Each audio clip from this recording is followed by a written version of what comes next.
porn isn't healthy, it isn't educational, it isn't normal, it isn't just okay to get on with in your free time, it isn't even okay if you're single, let alone if you're in a relationship, and people hate when I say that, and it isn't just a regular part of a teenager's upbringing. And you know what the worst part is? The majority of adults disagree with me. In a 2023 study, 67% of adults were found to have considered pornography as healthy.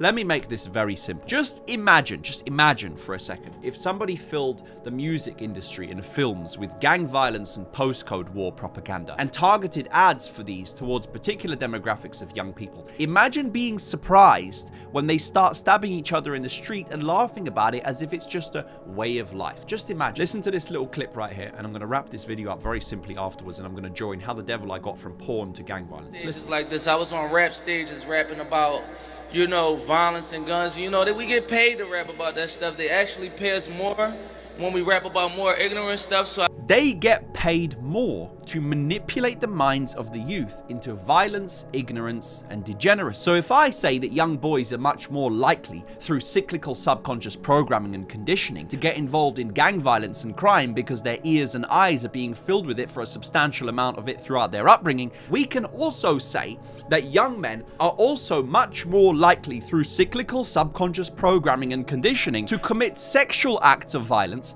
because their ears and eyes are being filled with it for a substantial amount of time throughout their upbringing. And worse, they're told it's healthy. That doesn't justify it, but it explains, at the very least, that the conditioning is an incontrovertibly, crucially unaddressed contributing factor to sex crimes, harassment, and violence, etc., etc. Music, TV, movies, series, music videos, games are all sold with sex. Now even health and fitness, fashion, clothing ads, perfume ads. It goes on and on and on. And the parents say it's healthy for them. It's not. It's not educational. It's not healthy. It's fake, creepy, illusory sexual confidence without the fear of rejection that trivializes connection, removes sentimental value of human intercourse, objectifies the people, or at the very least animalizes them, and teaches mostly young men that that's what sex is, when it could not be further from reality. And then we wonder why most of them are age 30 and don't know how to get a girlfriend. And until we stop people being encouraged to submit to their primal, animalistic, lustful desires, and the women from simultaneously being encouraged to supply the demand for these very desires,